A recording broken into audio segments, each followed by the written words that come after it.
pisté à l'aide d'un tracker après la disparition de son épouse Delphine Jubilard, Cédric a eu un comportement étrange selon les enquêteurs. Si le peintre plaquiste ne s'est par exemple pas gêné pour retirer près de 2000 € sur le compte de son épouse alors qu'elle avait disparu, un autre élément a attiré l'attention des enquêteurs. Alors que l'on s'attendait à ce que Cédric aille dormir chez lui le soir de la disparition de sa femme, celui-ci a préféré aller dormir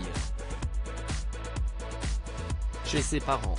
Ronan Folgoa, journaliste au service police-justice du Parisien, explique, Cédric rentre le 16 au soir mais non pas chez lui, mais il va aller dormir chez ses parents, à une dizaine de kilomètres. Ça c'est un élément qui chiffonne d'emblée les enquêteurs. Si Cédric Jubilard est innocent, pourquoi n'est-il pas allé dormir chez lui?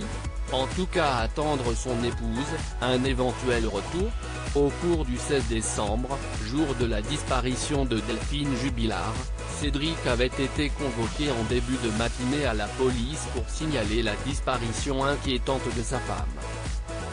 Si une étape formelle, rappelle le journaliste du Parisien.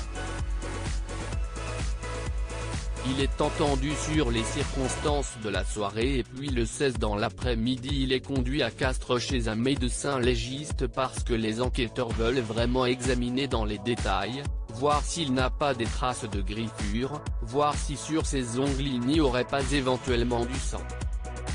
Ils veulent évidemment écarter l'hypothèse la plus évidente, qui est celle de l'implication du mari. Considéré comme le suspect numéro 1 dans cette affaire, Cédric Jubilard continue néanmoins de clamer son innocence devant les juges d'instruction.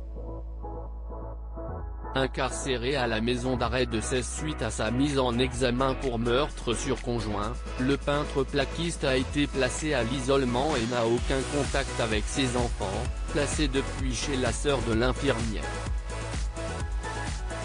Retrouvez le podcast, La nuit où Delphine Jubilard a disparu, dans son intégralité sur le site du Parisien.